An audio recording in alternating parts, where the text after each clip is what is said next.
Oh, good day, family. Good day. I wasn't sure if I was going to make it tonight. I was hot, then I was cold, then I was hot, then I was cold. And I'm just trying to put this little heater a little closer to me. The fan right there. But we just going to read for a little while tonight. I'm just going to sit here and wait. Guess I better get my water, huh?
Here's my secret one.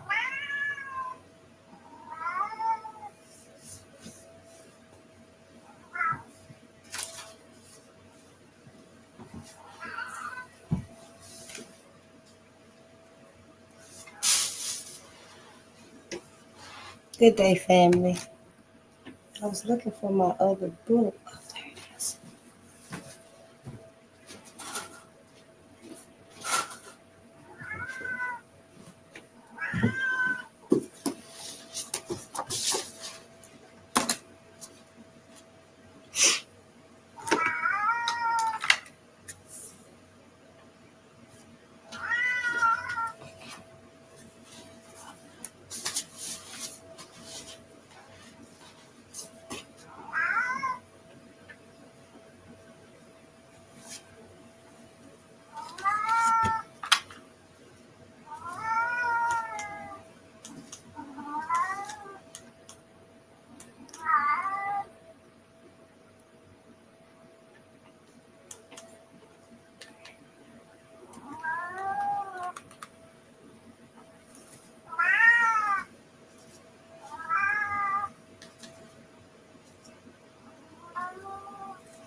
Good day, family.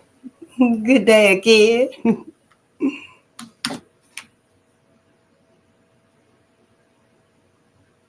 Oh, where did I put my...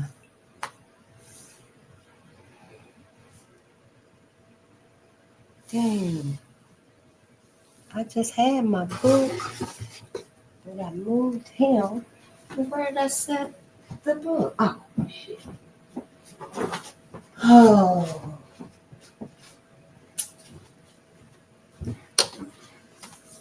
Well, good day, family. It is good to see you. Hi, Grandizer. It's so good to see you. It's been a while. I'm wonderful. Thank you. All is well. Yes, it is. It's wonderful. I can't complain unless it's about my people. Other than that, I try not to complain too much. And don't do no good anyway. It's so good to see you. I hope all is well with you and your family too. I hope all is well with you and the family and my sisters and my aunties. I hope everybody's doing wonderful. Yes, it's a little rough out here, but we've had rough before. We have had rough before. I want us to go on and get started because I'm hot. Yeah, I am going through menopause. I think it was you that told me it sounded like menopause. I got the coughing that night. Yeah, let me turn my little fan on low. But yeah, it is. That's what it was. Yeah, that's what it was. So yeah, I'm sitting here trying to get used to the menopausal between the fan and the heater. It's something else. Yeah, I'm gonna have to order me an ice maker, I think. But it's all right. Nothing we can't get through. Women been getting through menopause for decades, since the beginning of time, since it started with us and stuff. So yeah, it's good to see you again. Yes, we gonna go on and get started because I'm hot and I'm cold. And yeah, I want to go on and get some reading done. I was actually contemplating if I could finish this book, but we're only on chapter 4. Maybe I can at least get us to chapter 6 tonight. Let me pause this right here. Wow, that is something. It's good to see you and everybody. Let me go on and close this down. I am Face the Nation. We on Bolden Unchained, and we're here to assist Black America. We're here to assist Black America. I am not religious. I'm spiritual. We are looking through a spiritual lens. Need y'all to know that we look through a spiritual lens of loyalty, resilience, and education. Honey, the fan seems so far away. Ooh, yes. So let's go on and get the copyright disclaimers. Copyright disclaimer under 107 of the Copyright Act 1976 allowance is made for fair use for purposes such as criticism, comment, news reporting, teaching, scholarship, and research. Fair use is a use permitted by copyright statute that might otherwise be infringing. Nonprofit, educational, or personal use tips the balance in favor of fair use. I got that out the way. Honey. And tonight, y'all, we are on chapter 4 of the Red Record, Ida B. Wells. Thank you so much for recommending this book. It's ours. It's going in the library. And yeah, we just started it. We're on chapter 4 now. It's not very, very big. It's really graphic. Might take a few more days to finish it. At least 2, maybe 3. But at least 2 more days to finish this book. We did read we got right to reading. It wasn't any introduction and acknowledgments. Sister went right to it after the preface. We went right to reading. So let's read. Lynching of innocent men. And yes, this is Ida B. Wells, the Red Record. Lynched on account of relationship. If no other reason appealed to the sober sense of the American people to check the growth of lynch law, the absolute unreliability and recklessness of the mob in inflicting punishment for crimes done should do so. Several instances of this spirit have occurred in the year past. In Louisiana near New Orleans in July 1893, Roselius Julian, Roselius Julian, a colored man, shot and killed a white judge named Victor Estopinal, Estopinal. The cause of the shooting has never been definitely ascertained. It is claimed that the Negro resented an insult to his wife, and the killing of the white man was an act of a Negro who dared, in parentheses, to defend his home. The judge was killed in the courthouse, and Julian, heavily armed, made his escape to the swamps near the city. He has never been apprehended, nor has any information ever been gleaned as to his whereabouts. A mob determined to secure the fugitive murderer and burned him alive. Yeah. A mob determined to secure the fugitive murderer and burn him alive. The swamps were hunted through and through in vain. When, being unable to wreak their revenge upon the murderer, the mob turned its attention to his unfortunate relatives. Dispatches from New Orleans, dated September 19, 1893, described the affairs as follows. So they couldn't get to him, so they went and got his family.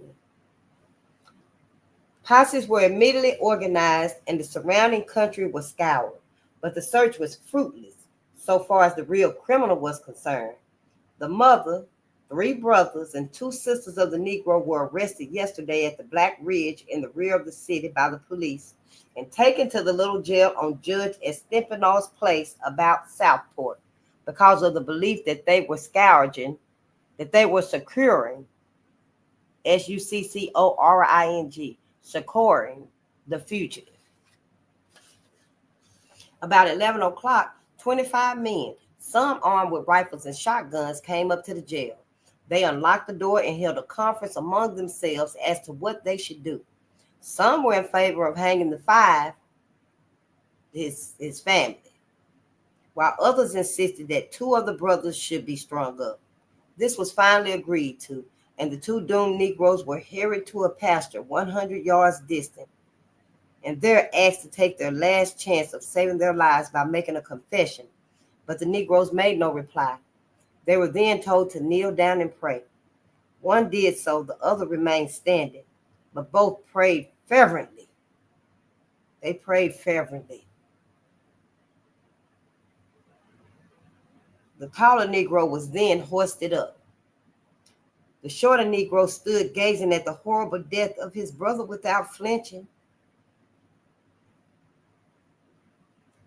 5 minutes later, he was also hanged. The mob decided to take the remaining brother out to Camp Parapet and hang him there. The other 2 were to be taken out and flogged in order to get out of the parish in less than half an hour. The 3rd brother, Paul, was taken out to the camp, which is about a mile distant in the interior, and there he was hanged to a tree. Another young man who was in no way related to Julian, who perhaps did not even know the man, and who was entirely innocent of any offense in connection therewith, was murdered by the same mob. The same paper says, during the search for Julian on Saturday, one branch of the posse visited the house of a Negro family in the neighborhood of Camp Parapet, and failing to find the object of their search, tried to induce John Willis, a young Negro, to disclose the whereabouts of Julian. He refused to do so, or could not do so, and was kicked to death by the gang. An Indiana case. Almost equal to the ferocity of the mob which killed the 3 brothers, Julian and the unoffending John Willis, because of the murder of Judge Estefanol, was the action of a mob near Vincennes, Vincennes,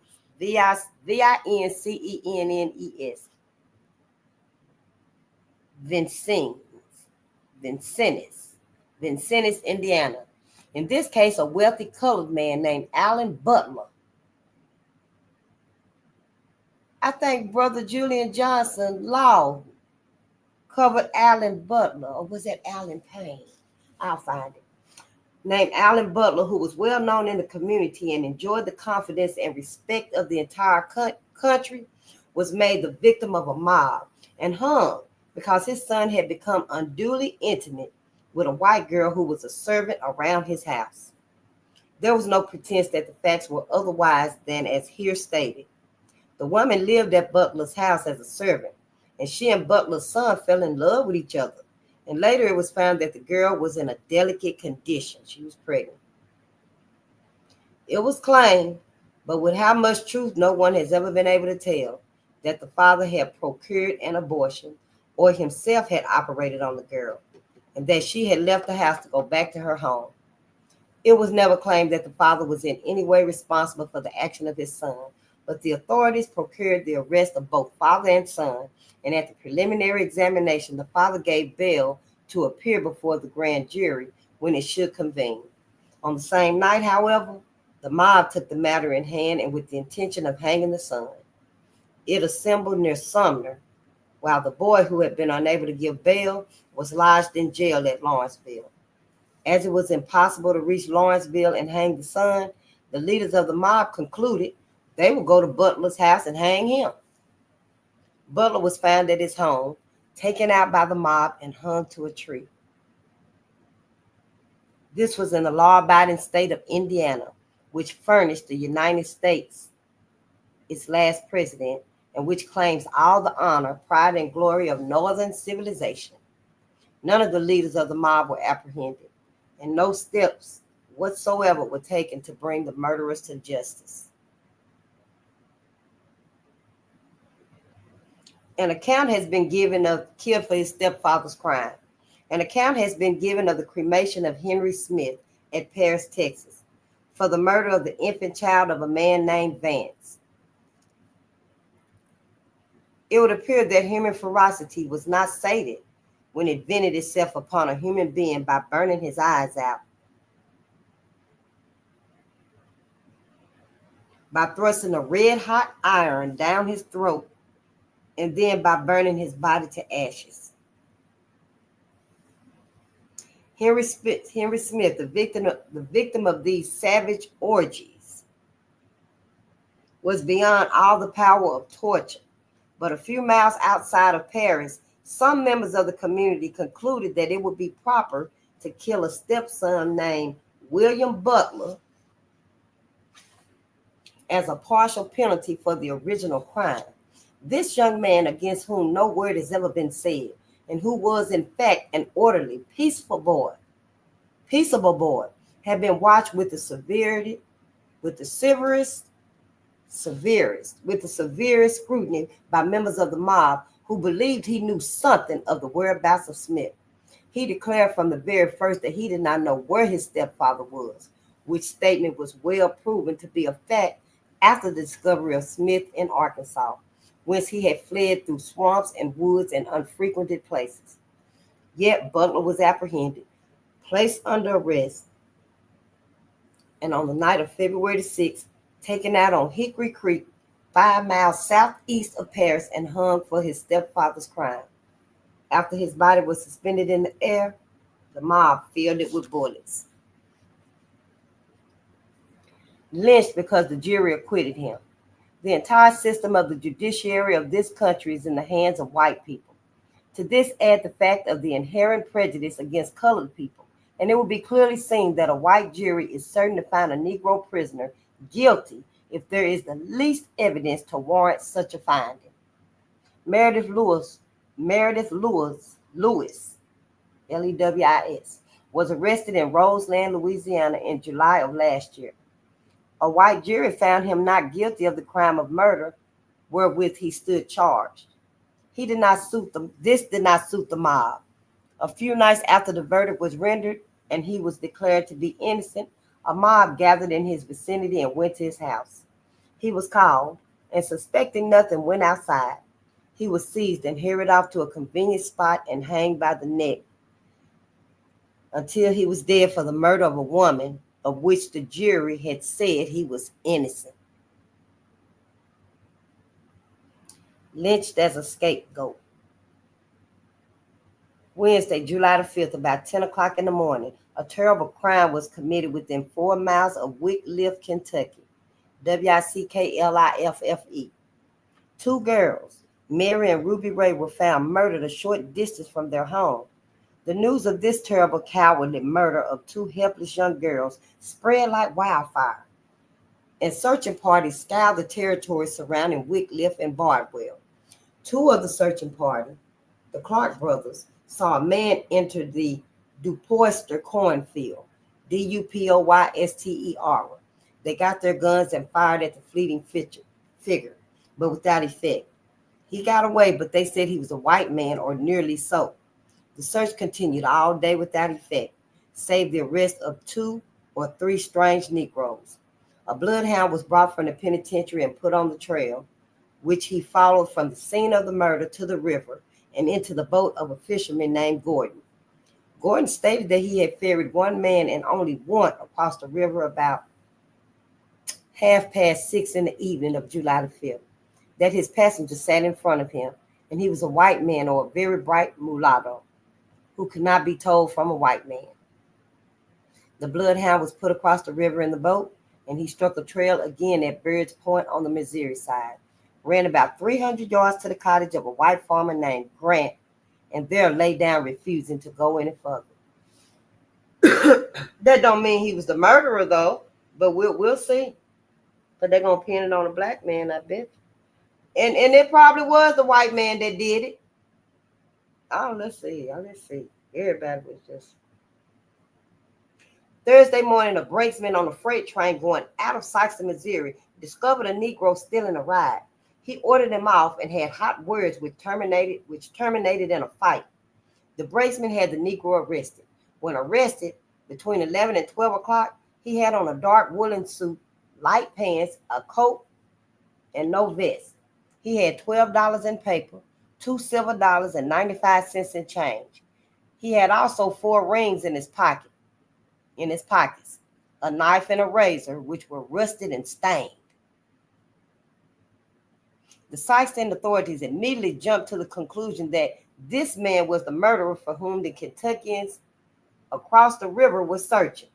They telegraphed to Bardwell that their prisoner had on no coat, but wore a blue vest and pants, which would perhaps correspond with the coat found at the scene of the murder, and that the names of the murdered girls were in the rings found in his possession.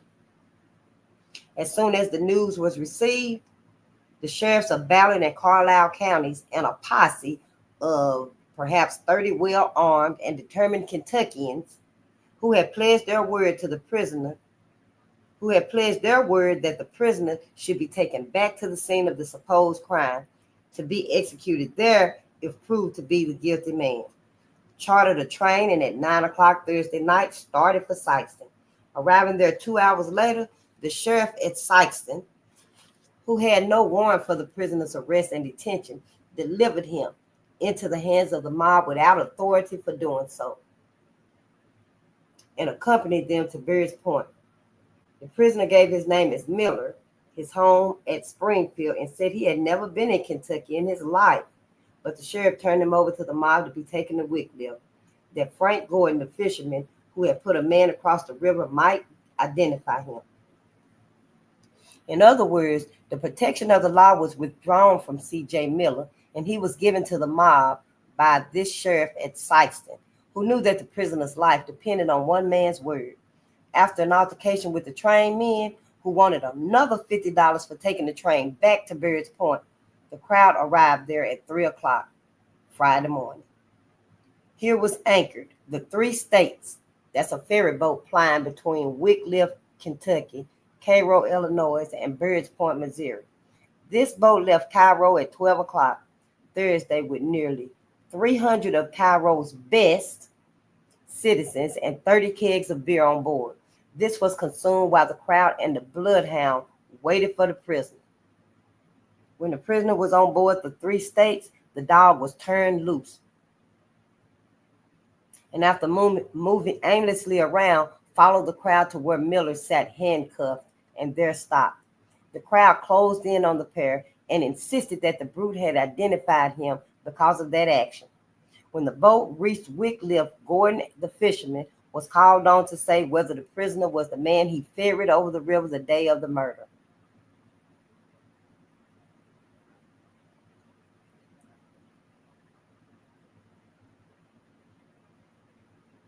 Lynching of C.J. Miller at Bardwell, Kentucky, July 7, 1893. The sheriff of Ballard County informed him sternly that if the prisoner was not the man, he, the fisherman, Gordon, would be held responsible as knowing who the guilty man was.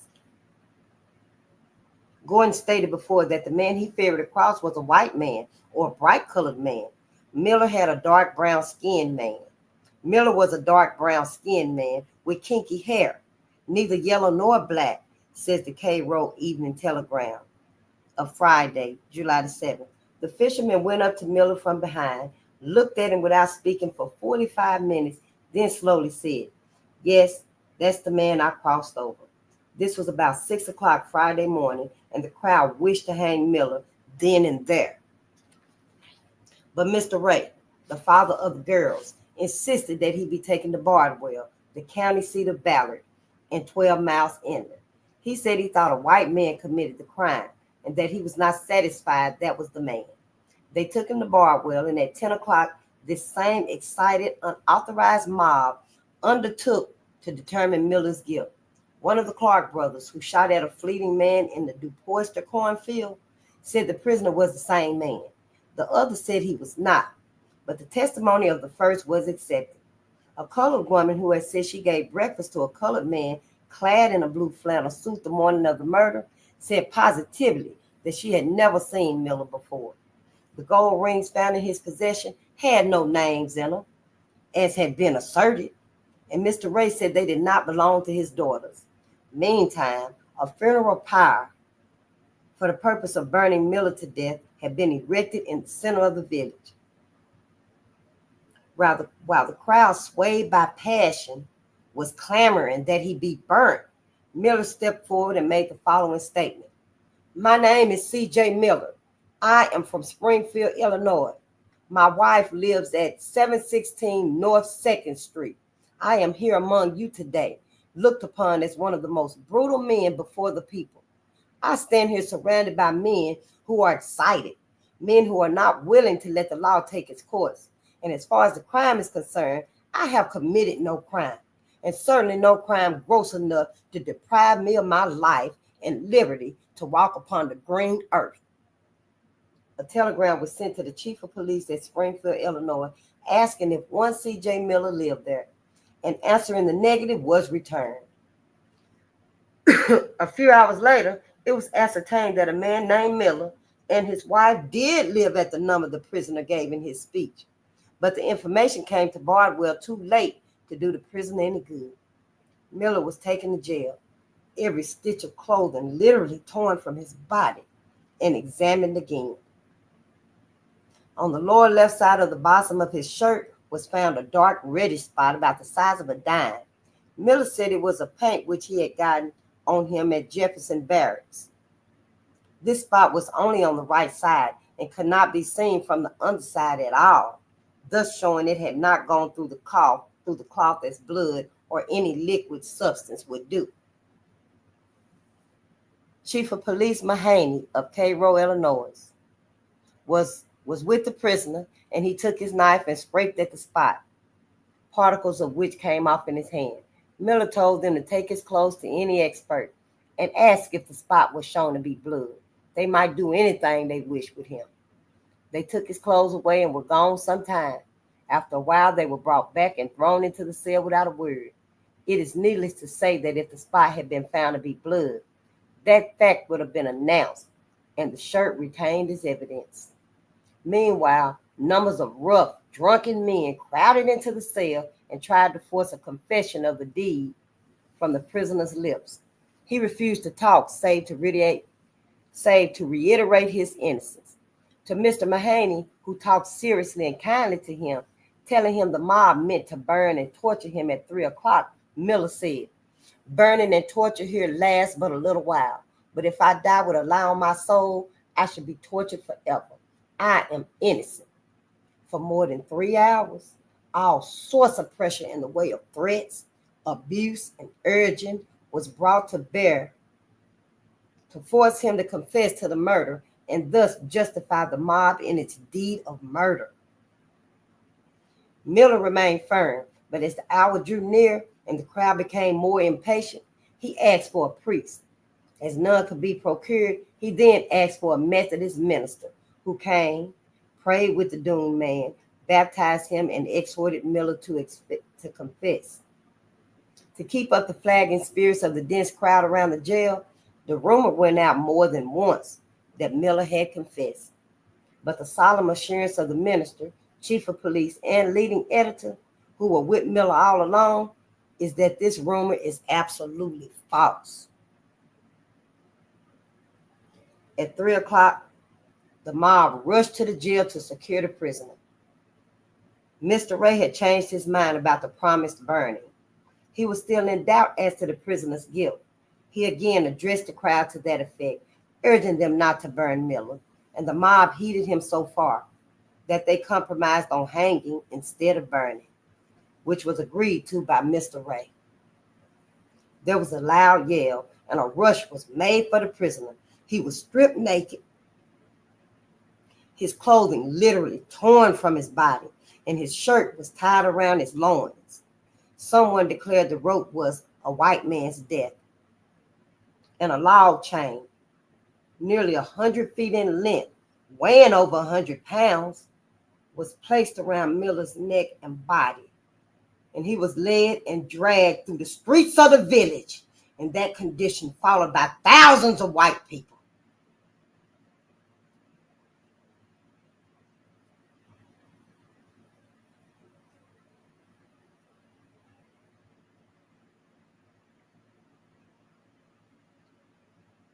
He fainted from exhaustion several times,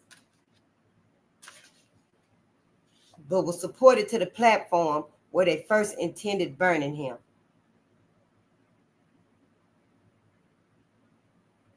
The chain was hooked around his neck. A man climbed the telegraph pole, and the other end of the chain was passed up to him and made fast to the cross arm. Others brought a long forked stick, which Miller was made to straddle. By this means, he was raised several feet from the ground and then let fall. The first fall broke his neck, but he was raised in this way and let fall a second time. Numberless shots were fired into the dangling body, for most of that crowd were heavily armed and had been drinking all day. Miller's body hung thus exposed from 3 to 5 o'clock, during which time several photographs of him as he hung dangling at the end of the chain were taken, and his toes and his fingers was cut off. His body was taken down, placed on the platform, the torch applied, and in a few moments there was nothing left of C.J. Miller, save a few bones and ashes. Thus perished another of the many victims of lynch law. But it is the honest and sober belief of many who witnessed the scene that an innocent man has been barbarously and shockingly put to death in the glare of the 19th century civilization by those who profess to believe in Christianity, law and order, white people.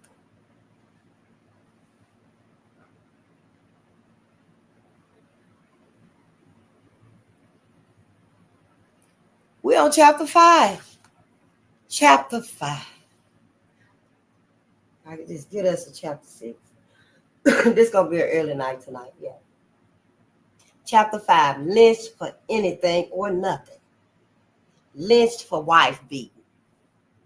In nearly all communities, wife beating is punishable with a fine, and in no community is it made a felony. Dave Jackson of Abita, Louisiana, was a colored man who had beaten his wife. He had not killed her, nor seriously wounded her, but as Louisiana lynchers had not filled out their quota of crimes, his case was deemed of sufficient importance to apply the method of that barbarous people. He was in the custody of the officials, but the mob went to the jail and took him out in front of the prison and hanged him by his neck until he was dead.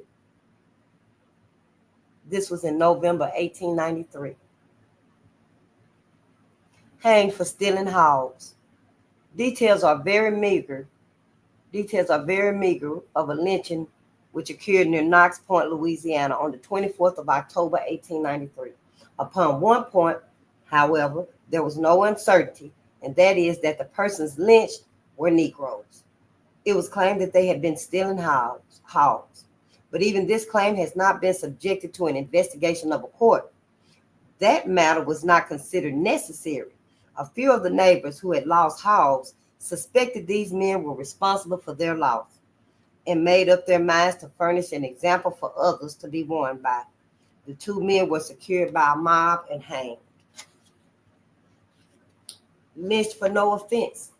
Perhaps the most characteristic feature of this record of lynch law for the year 1893 is the remarkable fact that 5 human beings were lynched and that the matter was considered of so little importance that the powerful press bureaus of the country did not consider the matter of enough importance to ascertain the causes for which they were hanged.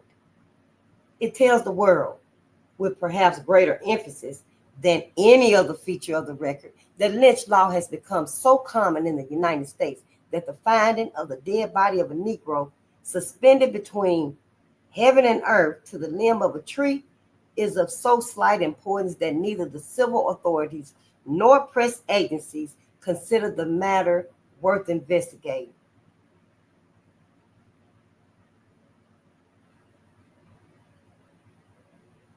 July the 22nd in Shelby County, Tennessee, a colored man by the name of Charles Martin was lynched. July the 30th at Paris, Missouri, a colored man named William Steen, Steen, shared the same fate. December 28th, Max Seegers, Segars, was announced to have been lynched at Brantley, Alabama. August the 31st at Yarborough, Texas. And on September the 19th at Houston, a colored man was found lynched. But so little attention was paid to the matter that not only was no record made as to why these last 2 men were lynched, but even their names were not given. The dispatches simply stated that an unknown Negro was found lynched in each case. Just like the book of 100 Years of Lynching, with so many names, so many black men, they didn't have the names for them. They further dehumanized them by taking their names, giving the wrong names, as in the case of Tom Wilkes, which we learned because the white press just took whatever name came out and ran with it. And initially it was Sam Holt. Then it became, another newspaper picked it up and it became Sam Holmes. However, his name was Tom Wilkes. But many people know it if you say Sam Holmes or Holt. But a lot of people didn't know. I didn't know either. I read it in the book that was his real name. And it explained why that happens. Because the media, they have no respect. They have no conscience in life or death of a black person, a black man. That's why they further dehumanize them. There are friends of humanity who feel their souls shrink from any compromise with murder, but whose deep and abiding reverence for womanhood causes them to hesitate in giving their support to the crusade against lynch law, out of fear that they may encourage the miscreants whose deeds are worse than murder. But to these friends, it must appear certain that these 5 men could not have been guilty of any terrible crime. They were simply lynched by parties of men who had it in their power to kill them, and who chose to avenge some fancied wrong by murder, rather than submit their grievances to court and find the right person. Because it also explained in the previous books that a lot of the alleged crimes were not even committed by black men. Some of those that were committed were in self-defense, and then it was found that white men were committing most of the crimes that they were blaming black men for. Lynched because they were saucy. At Moberly, Missouri, Moberly, February 18th, and at Fort Madison, South Carolina, June the 2nd, both in 1892, a record was made in the line of lynching, which should certainly appeal to every humanitarian who has any regard for the sacredness of human life.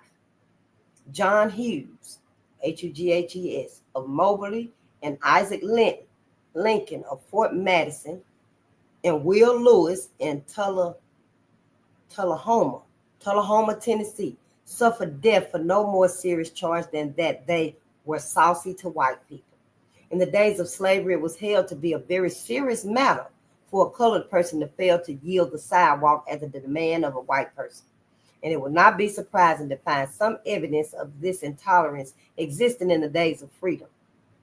But the most that could be expected as a penalty for acting or speaking saucily to a white person would be a slight physical chastisement to make the Negro know his place or an arrest and fine. But Missouri, Tennessee, and South Carolina, too, chose to make precedents in their cases. And as a result, both men, after being charged with their offense and apprehended, were taken by a mob and lynched. The civil authorities, who in either case would have been very quick to satisfy the aggrieved white people had they complained and brought the prisoners to court, by imposing proper penalty upon them, did not feel it their duty to make any investigation after the Negroes were killed. They were dead and out of the way, and as no one would be called upon to render an account for their taking off, the matter was dismissed from the public mind. Lynched for a quarrel. One of the most notable instances of lynching for the year 1893 occurred about the 20th of September. It was notable for the fact that the mayor of the city exerted every available power to protect the victim of the lynching from the mob. In his splendid endeavor to uphold the law, the mayor called out the troops, and the result was a deadly fight between the militia and the mob, 9 of the mob being killed. The trouble occurred at Roanoke, Virginia. It is frequently claimed that lynchings occur only in sparsely settled districts, and in fact, it is a favorite plea of governors and reverend apologists to couple two arrant falsehoods, ARRANT, arrant falsehoods, stating that lynchings occur only because of assaults upon white women, and that these assaults occur and the lynchings follow in thinly inhabited districts where the power of the law is entirely inadequate to meet the emergency. This Roanoke case is a double refutation, for it not only disproves the alleged charge that the Negro assaulted a white woman, as was telegraphed all over the country at the time, but it also shows conclusively that even in one of the largest cities in the old state of Virginia, one of the original 13 colonies, which prides itself on being the mother of presidents, it was possible for a lynching to occur in broad daylight under circumstances of revolting savagery. When the news first came from Roanoke of the contemplated lynching, it was stated that a big burly Negro had assaulted a white woman, that he had been apprehended, and that the citizens were determined to summarily dispose of his case. Mayor Trout, Trout, was a man who believed in maintaining the majesty of the law, and who at once gave notice that no lynching would be permitted in Roanoke, and that the Negro, whose name was Smith, being in the custody of the law, should be dealt with according to law. But the mob did not pay any attention to the brave words of the mayor. It evidently thought that it was only another case of swagger, such as frequently characterized as lynching episodes. Mayor Trout, finding immense crowds gathering about the city and fearing an attempt to lynch Smith, called out the militia and stationed them at the jail. It was known that the woman refused to accuse Smith of assaulting her, and that his offense consisted in quarreling with her about the change of money in a transaction in which he brought something from her market booth. Both parties lost their temper, and the result was a row from which Smith had to make his escape. At once, the old cry was sounded that the woman had been assaulted, and in a few hours, all the town was wild with people thirsting for the assailant's blood. The further incidents of that day may well be told by a dispatch from Roanoke under date of the 21st of September and published in the Chicago Record. And this is what it said.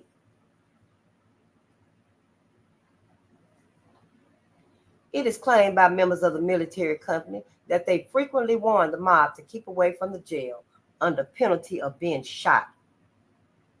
Captain Bird told them he was under orders to protect the prisoner whose life the mob so eagerly sought, and come what may, he would not allow him to be taken by the mob. To this, the crowd replied with hoots and derisive jeers. The rioters appeared to become frenzied at the determined stand taken by the men and Captain Bird, and finally a crowd of excited men made a rush for the side door of the jail. The captain directed his men to drive the would-be lynchers back. At this moment, the mob opened fire on the soldiers. This appeared for a moment to startle the captain and his men, but it was only for a moment. Then he coolly gave the command, ready, aim, Fire! The company obeyed to the instant and poured a volley of bullets into that part of the mob which was trying to batter down the side door of the jail. The rioters fell back before the fire of the militia, leaving one man writhing in the agonies of death at the doorstep. There was a lull for a moment. Then the word was quickly passed through the throng in front of the jail and down the street that a man was killed. Then there was an awful rush toward the little band of soldiers. Excited men were yelling like demons. White men yelling like demons. The fight became general, and ere it was ended, 9 men was dead, and more than 40 of them was wounded. This stubborn stand on behalf of law and order disconcerted the crowd, and it fell back in disorder. It did not long remain inactive, but assembled again for a second assault, having only a small band of militia and knowing that they would be absolutely at the mercy of the thousands of white people who were gathering to wreak vengeance upon them. The mayor ordered them to disperse and go to their homes, and he himself, having been wounded, was quietly conveyed out of the city.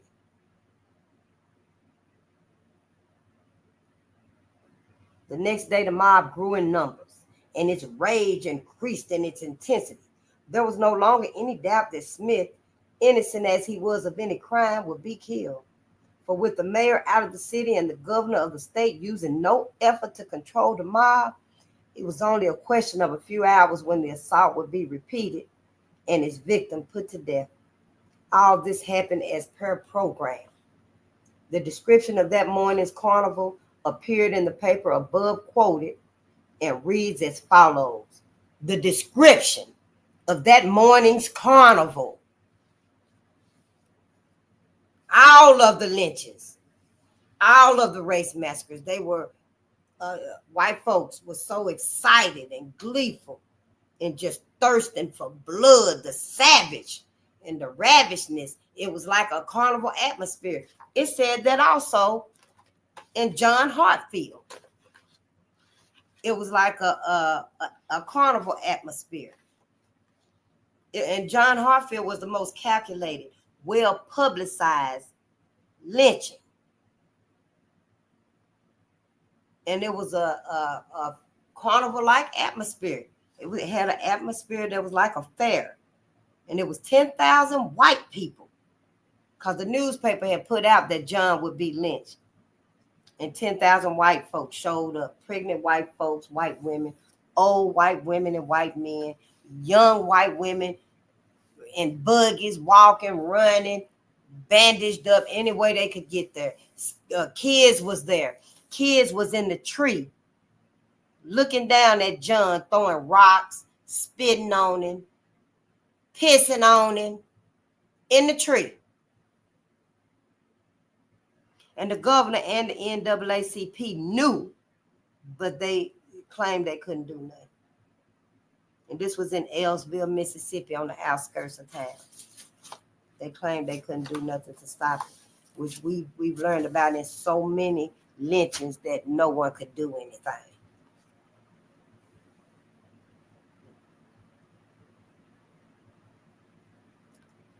A squad of 20 men took the Negro Smith from 3 policemen just before 5 o'clock this morning and hanged him to a hickory limb on 9th Avenue in the residence section of town. They riddled his body with bullets and put a plate card on it saying, "This is Mayor Trout's friend." A coroner's jury of Bismarck was summoned and viewed the body and rendered a verdict of death at the hands of unknown men. Thousands of persons visited the scene of the lynching between daylight and 8 o'clock when the body was cut down. After the jury had completed its work, the body was placed in the hand of officers who was unable to keep back the mob. 300 white men tried to drag the body through the streets of the town. 300 white men tried to drag his body through the streets of the town, but the Reverend Dr. Campbell of the First Presbyterian Church and Captain R.B. Moorman, M-O-O-R-M-A-N, Captain R.B. Moorman with pleas and by force prevented them. They begged them and by force. Must have told them they were going to open fire on their ass again. Captain Morgan hired a wagon and the body was put in it. It was then conveyed to the bank of the Roanoke, about 2 miles from the scene of the lynching. Here, the body was dragged from the wagon by ropes for about 200 yards and burned.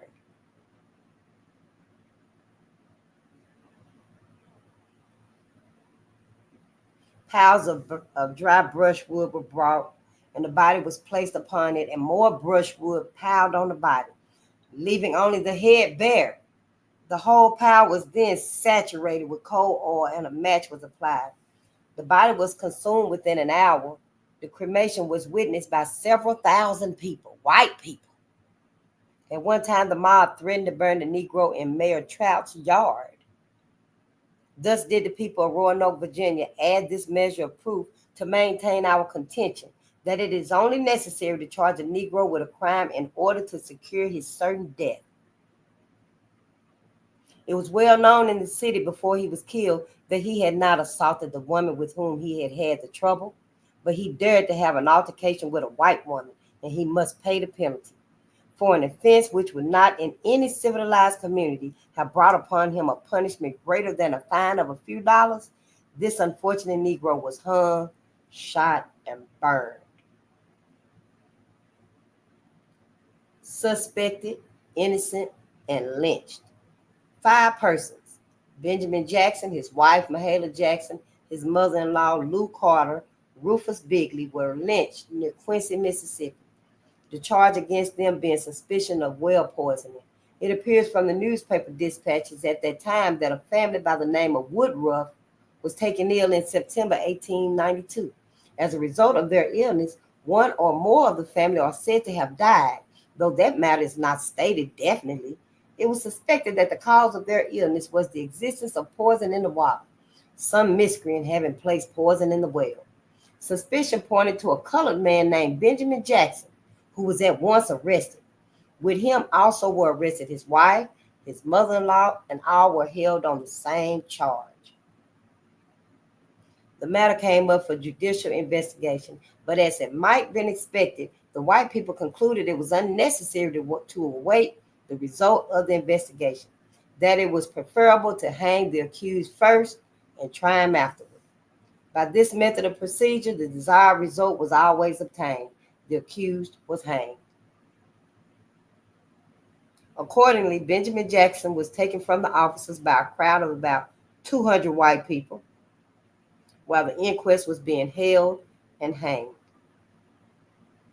After the killing of Jackson, the inquest was continued to ascertain the possible connection of the other persons charged with the crime. Against the wife and mother-in-law of the unfortunate man, there was not the slightest evidence, and the coroner's jury was fair enough to give them their liberty. They were declared innocent and returned to their homes. But this did not protect the women from the demands of the Christian white people of that section of the country. In any other land and with any other people, the fact that these 2 persons were women would have pleaded in their favor for protection and fair play. But that had no weight with the Mississippi Christians, nor the further fact that a jury of white men had declared them innocent. The hanging of one victim in an unproven charge did not even begin to satisfy the mob in its bloodthirsty demands. And the result was that even after the women had been discharged, they were at once taken in charge by the mob, which hung them by the neck until they were dead. Still, the mob was not satisfied. During the coroner's investigation, the name of a 4th person, Rufus Bigley, was mentioned. He was acquainted with the Jacksons, and that fact, together with some testimony adduced at the inquest, prompted the mob to decide that he should die also. Search was at once made for him, and the next day he was apprehended.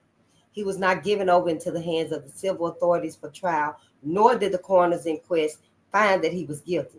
But the mob was quite sufficient in itself. After finding Bigley, he was strung up to a tree and his body left hanging, where it was found the next day. It may be remarked here in passing that this instance of the moral degradation of the people of Mississippi did not excite in did not excite any interest in the public at large. American Christianity heard of this awful affair and read of its details, and neither press nor pulpit gave the matter more than a passing comment. Had it occurred in the wilds of interior Africa, there would have been an outcry from the humane people of this country against the savagery which would so mercilessly put men and women to death. But it was an evidence of American civilization of white people to be passed by unnoticed, to be denied or condoned as the requirements of any future emergency might determine. Lynched for an attempted assault, with only a little more aggravation than that of Smith, who quarreled at Roanoke with the market woman, was the assault which operated as an incentive to the most brutal lynching in Memphis, Tennessee. Memphis is one of the queen cities of the South, with a population of about 70,000 souls, easily one of the 20 largest, most progressive, and wealthiest cities in the United States. And yet in its streets, there occurred a scene of shocking savagery, which would have disgraced the Congo. No woman was harmed. No serious indignity suffered. 2 women driving to town in a wagon were suddenly accosted by Lee Walker. He claimed that he demanded something to eat. The women claimed that he attempted to assault them. They gave such an alarm that he ran away. At once, the dispatches spread over the entire country that a big burly Negro had brutally assaulted 2 women. Crowds began to search for the alleged fiend. While hunting him, they shot another Negro dead in his tracks for refusing to stop when ordered to do so. After a few days, Lee Walker was found and put in jail in Memphis until the mob there was ready for him.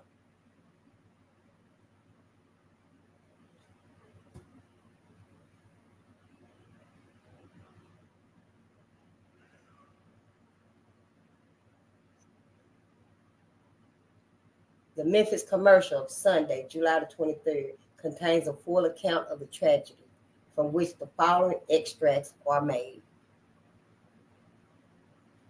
At 12 o'clock last night, Lee Walker, who attempted to outrage Miss Molly McCadden last Tuesday morning, was taken from the county jail and hanged to a telegraph pole just north of the prison. All day, rumors were afloat that with nightfall, an attack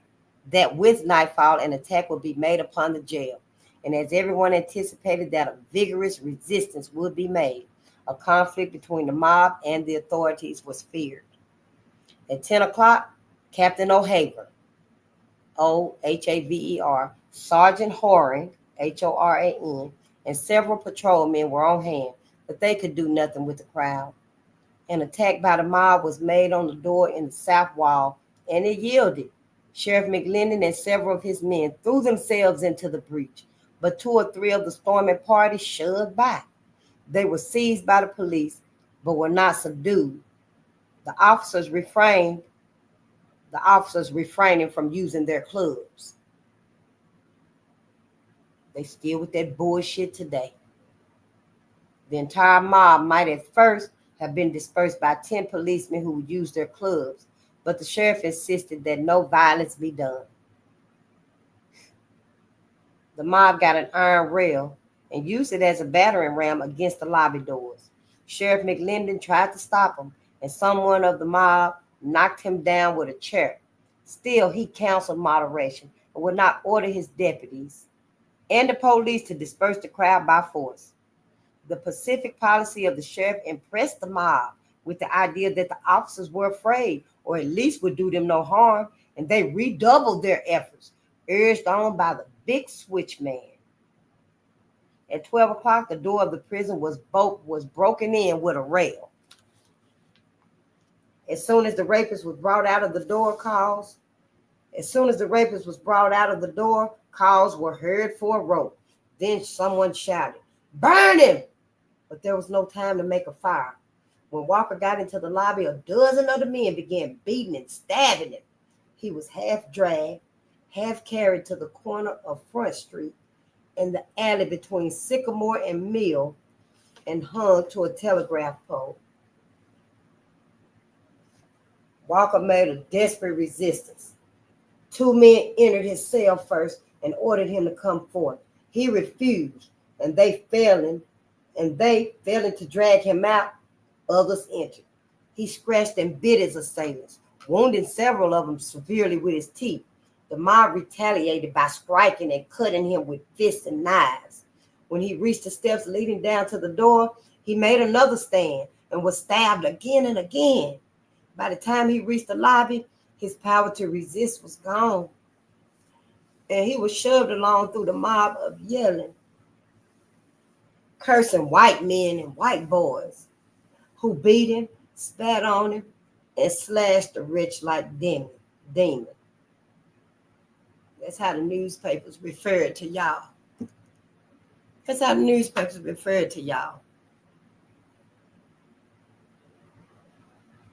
One of the leaders of the mob fell, and the crowd walked ruthlessly over him. He was badly hurt, a jawbone fractured and internal injuries inflicted. After the lynching, friends took charge of it. The mob proceeded north on Front Street with the victim, stopping at Sycamore Street to get a rope from a grocery store. "Take him to the Iron Bridge on Main Street," yelled several men. The men who had hold of the Negro were in a hurry to finish the job, however, and when they reached the telephone pole at the corner of Front Street and the first alley north of Sycamore, they stopped. A hastily improvised noose was slipped over the Negro's head, and several young men mounted a pile of lumber near the pole and threw a rope over one of the iron stepping pins. The Negro was lifted up until his feet were 3 feet above the ground. The rope was made taut and, of course, dangled in midair. A big fellow who helped lead the mob pulled the Negro's legs until his neck cracked.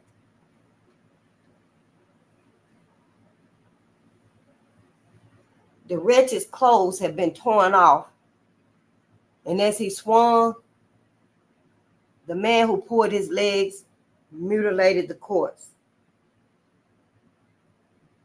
One or two knife cuts, more or less, made little difference in the appearance of the dead rapist. However, for before the rope was around his neck, his skin was cut almost to ribbons. One pistol shot was fired while the corpse was hanging. A dozen voices protested against the use of firearms, and there was no more shooting. The body was permitted to hang for half an hour. Then it was cut down, and the rope divided among those who lingered around the scene of the tragedy. Then it was suggested that the corpse be burned, and it was done. The entire performance, from the assault on the jail to the burning of the dead Negro, was witnessed by a score or so of policemen and as many deputy sheriffs, but not a hand was lifted to stop the proceedings after the jail door yielded. They just went to watch. As the body hung to the telegraph pole, blood streaming down from knife wounds in his neck, his hips, and lower part of his legs, also slashed with knives, the crowd hurled expletives at it, swung the body so that it was dashed against the pole, and so far from the ghastly sight proving trying to the nerves, the crowd looked on with complacence, if not with real pleasure. The Negro died hard. The neck was not broken as the body was drawn up without being given a fall, and death came by strangulation. For fully 10 minutes after he was strung up, the chest heaved occasionally, and there was convulsive movements of the limbs. Finally, he was pronounced dead, and a few minutes later, Detective Richardson climbed on a pile of staves and cut the rope. The body fell in a ghastly heap, and the crowd laughed at the sound.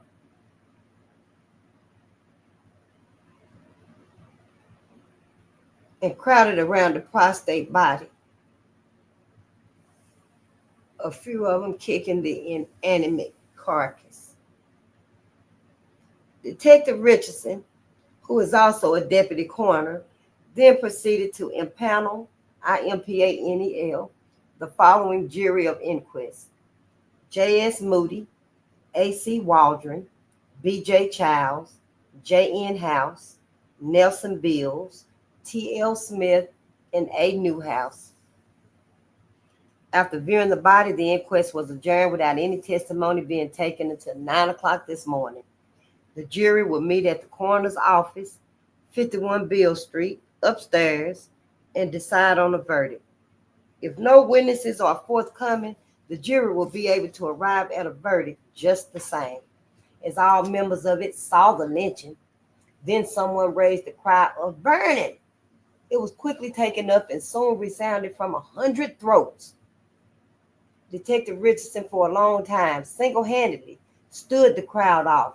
He talked and begged the men not to bring disgrace on the city by burning the body, arguing that all the vengeance possible had been wrought. While this was going on, a small crowd was busy starting a fire in the middle of the street. The material was handy. Some bundles of staves were taken from the adjoining lumber yard for kindling. Heavier wood was obtained from the same source, and coal oil from a neighboring grocery store. Then the cries of burn him, were redoubled. Everybody just started. All the white people. Half a dozen men seized the naked body. The crowd cheered. White people. They marched to the fire, and giving the body a swing, it was landed in the middle of the fire. There was a cry for more wood, as the fire had begun to die owing to the long delay. Willing hands procured the wood, and it was piled up on the Negro, almost for a time obscuring him from view. The head was in plain view, as also were the limbs, and one arm, which stood out high above the body, an elbow crooked, held in that position by a stick of wood. In a few moments, the hands began to swell. Then came great blisters all over the exposed parts of the body. Then in places the flesh was burned away and the bones began to show through. It was a horrible sight, one which perhaps none there had ever witnessed before. It proved too much for a large part of the crowd, and the majority of the mob left very shortly after the burning began. But a large number stayed and were not a bit set back by the sight of a human body being burned to ashes. 2 or 3 white women, accompanied by their escorts, pushed to the front to obtain an unobstructed view and looked on with astonishing coolness and nonchalance. One man and woman brought a little girl, not even over 12 years old, apparently their daughter, to view a scene which was calculated to drive sleep from the child's eyes for many nights, if not to produce a permanent injury to her nervous system. No, her motherfucking ass was going to be the same way. That wasn't going to hurt her motherfucking ass. It wasn't going to teach her to have a conscience. The comments of the crowd were varied. Some remarked on the efficacy of this style to cure for rapists. Others rejoiced that men's wives and daughters were now safe from this wretch. Some laughed as the flesh cracked and blistered, and while a large number pronounced the burning of a dead body as a useless episode, not in all that throng was a word of sympathy heard for the wretch himself.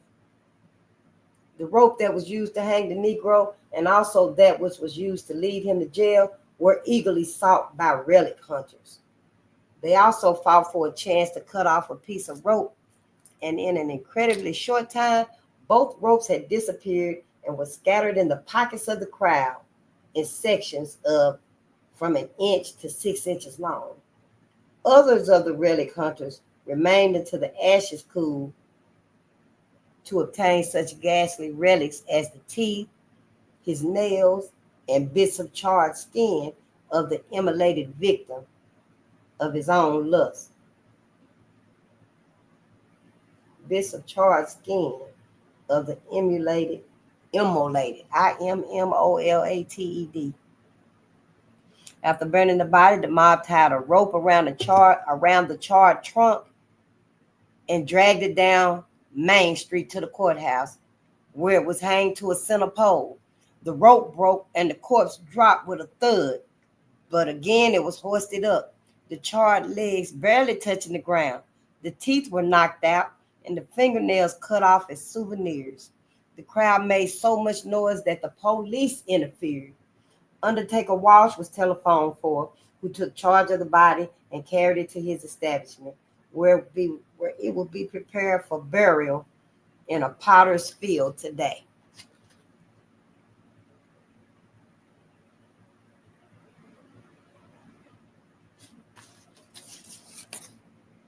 We got our own Jesus. We got our own black Jesus. These are our Jesuses right here.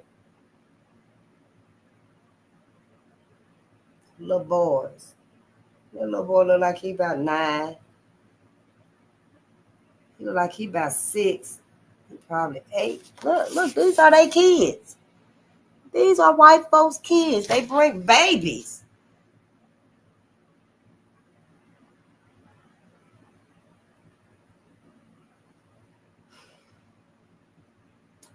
Facsimile of back of photograph. W.R. Martin, traveling photographer. Handwritten. Oh, this picture here is a scene of lynching at Clanton, Alabama in August of 1891. This facsimile of the back of a photograph. W.R. Martin, traveling photographer. Handwritten. And this is in parentheses. This was handwritten. This son of a B, this SOB was hung at Clanton, Alabama, Friday, August the 21st, 91, for murdering a little boy in cold blood for 35 cents in cash. Here's a good specimen of your black Christian hung by white heathens. Illegible of the committee. A prelude to this exhibition of 19th century barbarism was the following telegram received by the Chicago Inter-Ocean at 2 o'clock Saturday afternoon, 10 hours before the lynching. Memphis, Tennessee, July the 22nd, to Inter-Ocean, Chicago.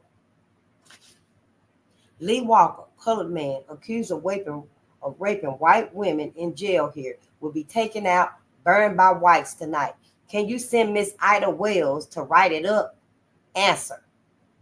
R.M. Martin with Public Ledger. The Public Ledger is one of the oldest evening daily papers in Memphis, and this telegram shows that the intentions of the mob were well known long before they were executed. The personnel of the mob is given by the Memphis Appeal Avalanche. It says, at first it seemed that the crowd of roughs were the principals, but as it increased in size, men in all walks of life figured as leaders, although the majority were young men. These were young white men, young teenagers, the youths even. This was the punishment meted out to a Negro charged not with rape, but attempted assault, and without any proof as to his guilt, for the women were not given a chance to identify him. It was only a little less horrible than the burning alive of Henry Smith at Paris, Texas, February the 1st, 1893, or that of Edward Coy, C-O-Y, in Texarkana, Texas, February the 20th in 1892. Both were charged with assault on white women, and both were tied to the stake and burned while yet alive in the presence of 10,000 white people. In the case of Coy, the white woman in the case applied the match, even while the victim protested his innocence. The cut, which is here given in the exact reproduction of the photograph taken at the scene of the lynching at Clanton, Alabama, August 1891. The cause for which the man was hanged is given in the words of the mob, which were written on the back of the photograph, and they are also given. This photograph was sent to Judge A.W. Torgey of Mayville, New York, and that's Tourgee. In some of the cases, the mob affects to believe in the Negro's guilt, The world is told that the white woman in the case identifies him or the prisoner confesses. But in the lynching, which took place in Barnwell County, South Carolina, April 24th, 1893, the mob's victim, John Peterson, escaped and placed himself under Governor Tillman's protection. Not only did he declare his innocence, but offered to prove an alibi by white witnesses. Before his witnesses could be brought, the mob arrived at the governor's mansion and demanded the prisoner. He was given up, and although the white woman in the case said he was not the man, he was hanged 24 hours after, and over 1,000 bullets fired into his body on the declaration that a crime had been committed and someone had to hang for it. We made it to chapter 6.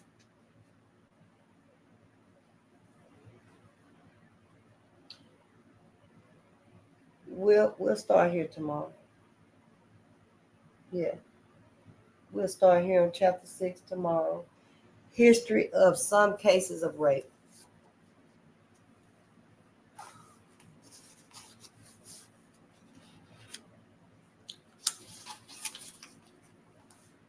We don't have that much more to go, y'all. Look, we might even finish it tomorrow. It's really short. Let me see how many more chapters is it in this book. Maybe 8 chapters. Yeah, we might finish it tomorrow. Oh, yeah, I'll wait. I thought I saw my hometown in the back of that right there. But this is, yeah. I thank y'all for being here. Thank you for listening, for even just stopping through just for a few minutes to give me that little push. Thank you, my brother, my sister. It's difficult. Maybe it'll get a little bit more easier if that's possible. But we're going to keep going. I'll pull all my hair. I'll pull every weave I got on. John Creek smell like Kingdom Club. Hi, Eclipse Apple. Sea Breeze. How you doing? I love poetries. Oh, that is awesome. I love poetries. Yeah, I had written a little book of poetries, just like yours say. I love poetry. That is beautiful. I just learned about some amazing tree that fell and crushed the Confederate Museum. Does Face know about this? I just seen about that. Yep, I did see it. The ancestors, yeah, vengeance belongs to them, to my ancestors. How you doing, Mike TV? Oh, Call Dog, it's so good to see you. Hey, Kelvin and Layla and Larry. It's so good to see y'all. Rainwater. It's so good to see y'all. Eclipse Apple. Tell Chris I sold tomato OG, not heavenly blue. All right. This is why they don't want this taught in schools, because they want people to know how barbaric. They don't want people to know how barbaric the white man was then and now. They sure don't. But we finna find out.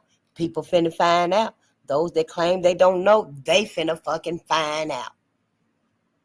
If anyone in chat already knows about this and is smiling and or laughing, just know that you will be judged for your despicable behavior. Laughing about what? Whatever's happening to them people and stuff, it's gonna happen to them. White folks ain't even received their motherfucking justice. You know, I'm not laughing about anything, the tree, the burning of the mansions and stuff, but I'm glad that shit motherfucking burned. Show the fuck is. And if y'all want to claim that being happy and pleased about it, so motherfucking be it. All of this shit need to burn to the ground. Vengeance belongs to my ancestors too.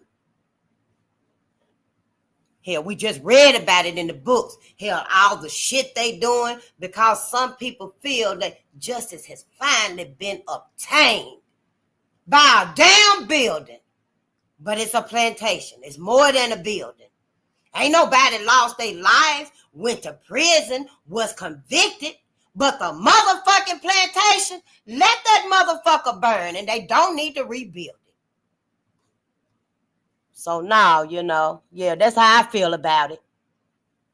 That's how I feel about it. And if I had a heart to laugh about the shit, I would be laughing all goddamn day long, because the shit should have been gone.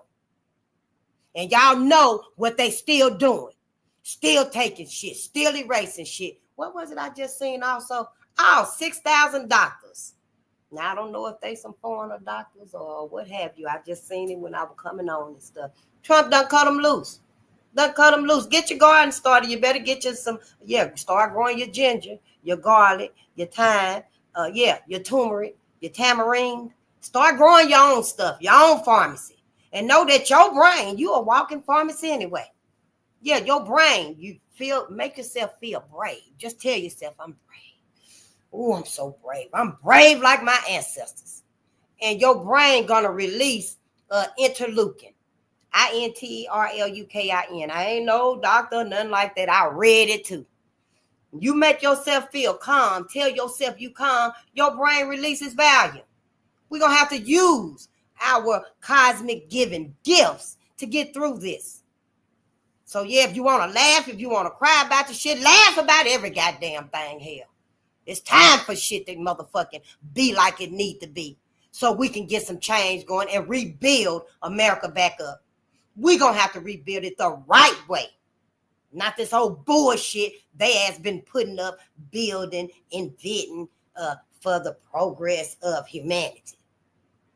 There ain't none of that shit out there even pro-life. And y'all know it ain't.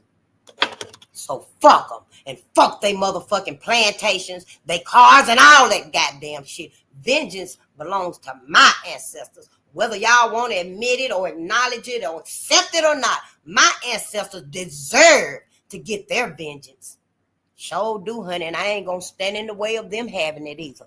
I'm not gonna tell them that they shouldn't try to get it, and ancestors let it go, and we all right, and just help us get out there. Now, pay their asses back, ancestors.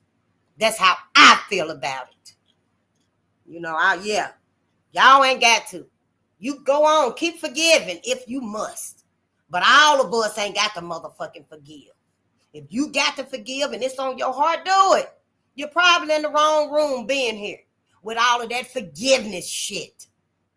You're going to forgive anybody. Forgive your ancestors for being sincere and trusting of these motherfuckers that did the same thing. We reading about what they did to them.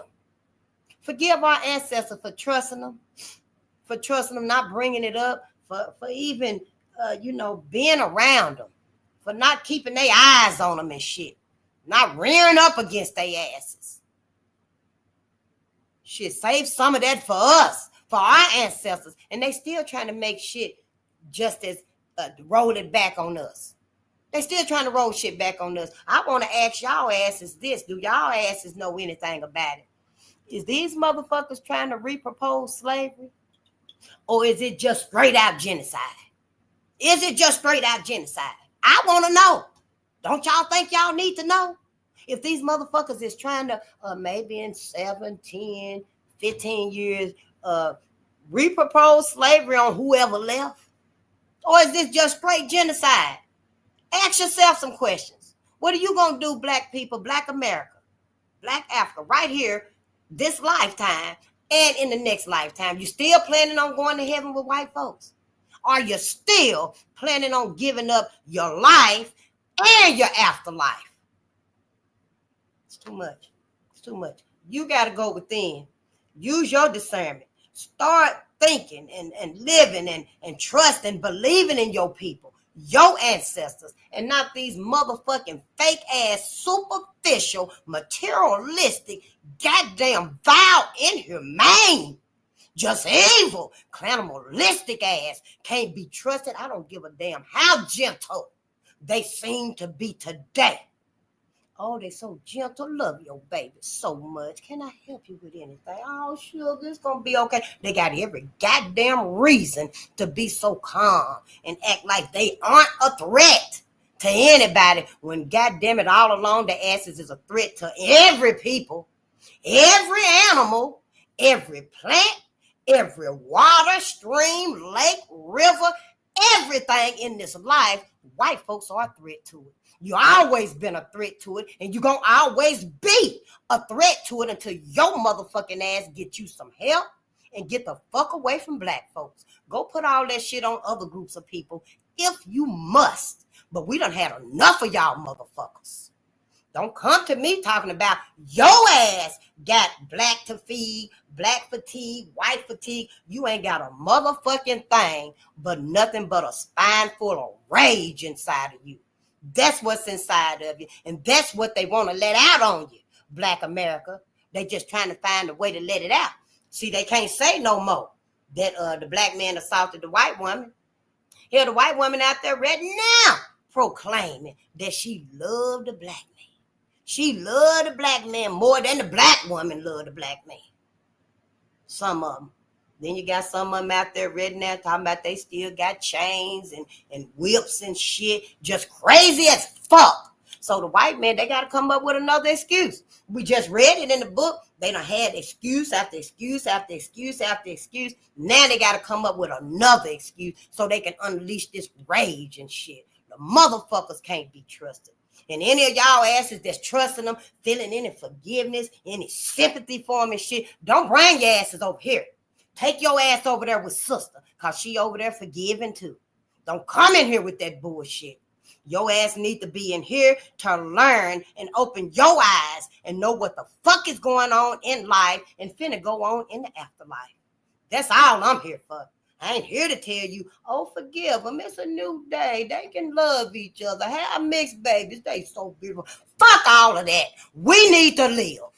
We need to live on.